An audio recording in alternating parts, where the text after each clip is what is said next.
मैं रेवाड़ी जो जंक्शन है, मीटर गेज का शायद एशिया का सबसे बड़ा रेलवे स्टेशन रहा था कभी ये, इस पर हूँ। और मेरे साथ जो आप लोग देख रहे हैं, आप सरकारी कर्मचारी हो सब वर्तमान में, और पहली बार सुन रहे होगे। वैसे सुनते जो बुजुर्ग लोग हैं वो तो सुनते रहते हैं कि सरकारी कर्मचारी भी चुनाव के दौरान अपना प्रदर्शन करते हैं, चुनाव लड़ते हैं। लेकिन किस तरह का चुनाव लड़ते हैं ये भी जानेंगे। आपको एक बड़ी बात बताता हूँ कि रेलवे के अंदर चुनाव हो रहे हैं। इस रेलवे के जो चुनाव हैं, इनकी यूनियन है, अभी वर्तमान में इन्हीं की यूनियन का प्रभुत्व था। पर अब की बार क्या इनके मुद्दे हैं, क्या रहेंगे आगे, और मुद्दे किन आधार पर ये वोट मांग रहे हैं, इन सभी की हम बात करेंगे। सबसे पहले सर आपका नाम जानना चाहूँगा। सतीश कुमार शर्मा। सतीश कुमार शर्मा जी, आपकी यूनियन का नाम क्या है? NWRU। अच्छा, आपकी यूनियन को लगभग कितने साल हो गए बने हुए? करीबन 100 साल से ऊपर हो गए। अंग्रेजों के समय की ये यूनियन है, पुरानी यूनियन है। पुरानी यूनियन है। तो ये रेलवे के अंदर यूनियन की कहाँ जरूरत पड़ी? हम देखते हैं कि प्राइवेट सेक्टर के अंदर, कंपनियों के अंदर यूनियन होती है, परंतु सरकारी चीज़ों के अंदर यूनियन की जरूरत कहाँ पड़ती है? यूनियन की ज़रूरत पड़ती है। कर्मचारियों का कोई भी कहीं भी शोषण हो रहा है या कर्मचारियों का कोई भी कार्य समय से नहीं हो पा रहा, तो उसके लिए एक संगठन बनाया जाता है, संघ बनाया जाता है, यूनियन बनाई जाती है, ताकि कर्मचारी यूनियन के पास जाके यूनियन के माध्यम से अपने कार्य करवा सके सरकार के। वोट प्रत्याशी के रूप में डलते हैं या यूनियन के रूप में डलते हैं, ये भी बताइए। क्योंकि मैं आपको एक चीज़ बता देता हूं दर्शकों, एक कंपनी के बारे में एक परिभाषा दी जाती है कि कंपनी व्यक्ति द्वारा निर्मित एक कृत्रिम व्यक्ति है। ऐसे ही यूनियन भी एक कृत्रिम व्यक्ति है, यानी कोई व्यक्ति नहीं है, कुछ लोगों के द्वारा बनाया हुआ एक समूह है या संगठन है, एक व्यक्ति है, और उसको ही परिभाषित करेगी एक व्यक्ति के तौर पर। क्या उसी प्रकार की यूनियन है? यूनियन तो देखो जी, कर्मचारियों के लिए ही अलग अलग होती है, संघ अलग अलग है। रेलवे में भी यूनियन अलग अलग भी हैं, जैसे और भी हैं। नहीं, बहुत सारी यूनियन है, पर आपने जैसे बताया शोषण के विरुद्ध हम आवाज़ उठाते हैं। क्या सरकारी महकमे के अंदर भी शोषण होता है कि सरकारी एम्प्लॉइयों का? होता है, शोषण भी होता है। किस तरह का शोषण होता है? कर्मचारियों के प्रति, जैसे ड्यूटी के प्रति, ड्यूटी 8 घंटे की है, उसके जगह 12 घंटे की ड्यूटी होती है। ऐसा भी होता है? ऐसा भी चलता है। उस कर्मचारियों की अभी है शिकायत है, तो उसको भी शिकायत करवाया जाएगा, निपटारा। ये कहा जाता है भारत के अंदर रेलवे का जो डिपार्टमेंट है, अगर सबसे ज़्यादा रुपए मिलते हैं या ठीक ठाक रुपए मिलते हैं तो रेलवे के अंदर मिलते हैं। मिलते हैं, ठीक मिलते तो कभी आर्थिक आधार पर शायद आपने कभी आंदोलन नहीं किए होंगे, या किए हैं पहले? हैं। नहीं, आर्थिक उस पर तो कभी नहीं। कभी नहीं किए रुपए बढ़ाने के लिए। एक आपका जो ये घोषणा पत्र है, उसके अंदर पुरानी पेंशन का जिक्र है, उसको थोड़ा समझाएंगे? पुरानी पेंशन का तो बारे में हमारे सीनियर साहब हैं, हमारे नेताजी। सर जी, नाम क्या अपना? देवेंद्र सिंह यादव। देवेंद्र सिंह यादव जी। राव साहब, एक बात बताओ, पुरानी पेंशन का मसला क्या है और ये सोल्व क्यों नहीं कर पा रही सरकार? पेंशन कहाँ से आ गई इसमें? पुरानी पेंशन का है, मैंने देखा था, कहाँ पर देखा था, फर्स्ट में दे रखा है वो। हाँ, ओपीएस का होगा शायद। हाँ, तो मुझे इसके बारे में ना थोड़ी डिटेल बता दीजिए, और ताकि जो और भी आपके कर्मचारी देख रहे हैं वो आपकी बात को स्पष्ट रूप से समझ सके। ये मुद्दा लगातार हमारी यूनियन द्वारा प्रत्येक महीने में 21 तारीख को लगातार एनपीएस के विरोध में लगातार प्रदर्शन करते रहे कि हमें ओपीएस चाहिए, हमें ओपीएस चाहिए, ओल्ड पेंशन स्कीम चाहिए, न्यू पेंशन स्कीम नहीं चाहिए, ये कर्मचारी हित में नहीं है। तो उसके बाद सरकार ने दबाव में बात करी, केंद्रीय प्रधानमंत्री जी ने दोनों सभी संगठनों को, मान्यता प्राप्त संगठनों को बुलाया और उनसे बात करी, और एक नई स्कीम यूपीएस स्कीम लागू करी कि इससे एनपीएस से बेटर रहेगी। तो अभी उसका नोटिफिकेशन जारी नहीं हुआ है।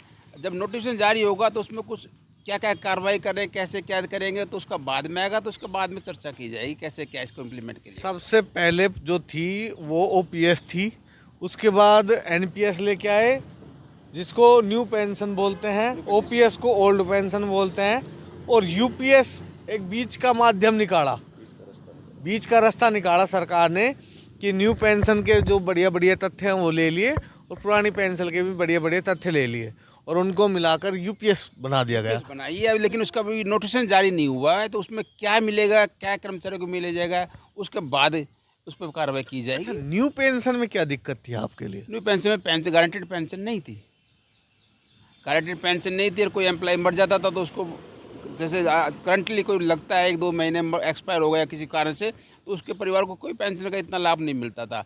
इसमें यूपीएस में गारंटेड पेंशन कर दी, 10,000 रुपये महीने प्रति माह की पेंशन गारंटेड करी है कि इसमें 10,000 प्रति माह तो मिलेंगे और बाकी सुविधाएं अलग से मिलेगी। बाकी सुविधाएं अलग से मिलेगी। मैं एक चीज़ और पूछना चाहूँगा, इन पेंशन के अलावा जैसे कि आपने बताया कोई एक्सीडेंट वगैरह हो जाता है, इनके अलावा भी आपके जो राइट है कि जैसे बाबूजी बता रहे हैं 8 घंटे की ड्यूटी होती है हमारी, 12 घंटे की करवा लेते हैं, क्या ये मजबूरी है रेलवे की? ये हो भी सकता है ना कि मौसम ख़राब हो गया तो भाई ड्राइवर है वो नहीं लेके आया समय से, तो इसमें क्या सुधार किया जा सकता है? नहीं जी, ये यूनियन के बनने से पहले थी। माफ़ कीजिए, मैं लोको पायलट बोलूँगा उसको, है ना, ड्राइवर नहीं बोल सकता है ना। मैं भी ट्रेन मैनेजर हूँ। ये क्या था, पहले यूनियन नहीं थी रेल में, अंग्रेजों के टाइम में यूनियन नहीं थी, तो ये हमारी जो है ऑल इंडिया रेलवे फेडरेशन है, ये 100 साल पुरानी संस्था है। ऑल इंडिया एक ही यूनियन मात्र होती थी और जिसने लगा, जो कभी भी किसी पॉलिटिकल पार्टी से अटैच नहीं है, ना इसकी कोई राजनीतिक संस्था है, ये अपने इंडिपेंडेंट कर्मचारियों के भरोसे पर चल रही है, आज तक चल रही है, 100 साल करीब हो गया है। तो उसके बाद कई राजनीति में सुधार किए, ड्यूटी आवर्स है, लोगों की कर्मचारी हित है और भी बहुत चीज़ें के बारे में बात करके लोगों को हक दिलाया उनका। और यही कारण है कि आज भी ऑल इंडिया रेलवे फेडरेशन देश में कर्मचारियों का एकमात्र इकलौता संगठन है जो बिना किसी पॉलिटिकल पार्टी के सहयोग से चल रहा है। सिर्फ कर्मचारियों। पार्टी का झंडा क्या है? ये चुनाव चिन्ह हमारे यहाँ अलग अलग जोन होते हैं। All India railway federation Delhi में एक होती है, सेंट्रल बॉडी है, और ये सब जोन में अलग अलग झंडा है। तो हमारे NWR में जयपुर में चुनाव चिन्ह झंडा दिया गया है। अच्छा, जो रेवाड़ी जंक्शन आता है वो जयपुर के अंडर में आता है क्या? रेवाड़ी बीकानेर दोनों में आता है।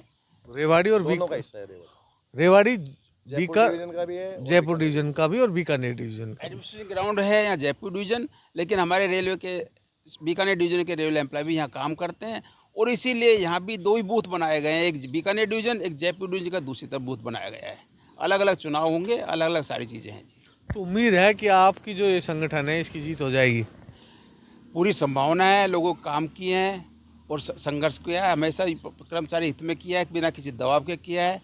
तो हमें तो पूरी उम्मीद है कि हम पूरी मान्यता मिलेगी और जो भी टोटल वोट का 35% वोट लेगा उसको मान्यता मिलेगी। अच्छा, एक चीज़ बताइए कि 35% मान लो किसी यूनियन को नहीं मिलती है, मान लीजिए 30% मिलती है और बाकी यूनियनों को भी किसी को 10, 15, 20 करके मिल जाती है और 30 रहती है, तो ऐसे में क्या होगा?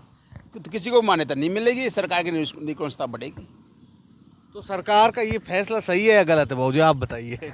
देखो, यूनियन के लिए तो चुनाव लड़े जा रहे हैं जी, यूनियन तो रहनी चाहिए रेलवे में ताकि कर्मचारियों का मुद्दा।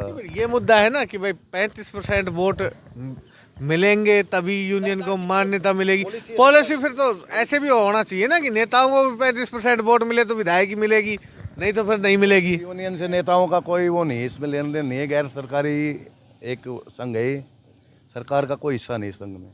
मैं भी यही पूछना चाह रहा हूँ ना कि किस तरह के चुनाव है दोस्तों, ये पीड़ा समझ सकते हैं। ये सरकारी कर्मचारी है इसलिए खुलकर बोलेंगे नहीं, परंतु मैं तो बोल सकता हूँ कि सरकार ने एक नया नियम बनाया है, रेलवे के अंदर जो भी ये संगठन बने हुए हैं इनको जिसको भी मान्यता लेनी है उसको कम से कम 35% वोट तो अनिवार्य है लाने पड़ेंगे। हम देखते हैं कि बहुत सारे जो चुनाव होते हैं, राजनीतिक चुनाव होते हैं, उनके अंदर त्रिकोणीय समीकरण हो जाता है, चतुष्कोणीय समीकरण हो जाता है और कभी कभी पतंगाकार यानी कि 5 कोणीय समीकरण भी हो जाता है और विधायक सांसद बन जाते हैं, सरपंच बन जाते हैं।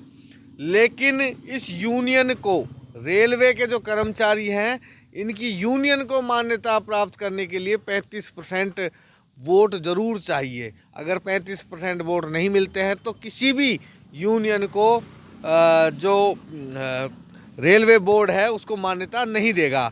ये बड़ी विडम्बना है। ये किसने किया है, कब से किया गया है ये लागू, ये 35% का रूल?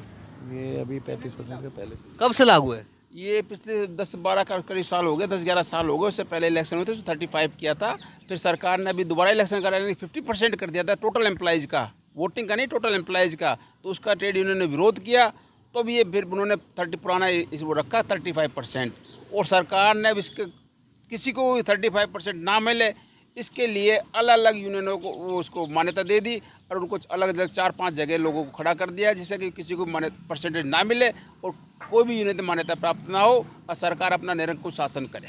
सरकार अपना निरंकुश शासन करे, ये बात और ये पीड़ा, ये समझ सकते हो कि किस तरह से चकमा देकर सरकार सरकारी कर्मचारी है इनका शोषण करना चाहती है। क्यों ना हो ये विधानसभा और लोकसभा और राज्यसभा के अंदर भी ये चीज़ें लागू हो। मैं इनकी आवाज़ उठाता रहूँगा। मिलते हैं हम अगली वीडियो में, तब तक जय भारत, जय हिंद।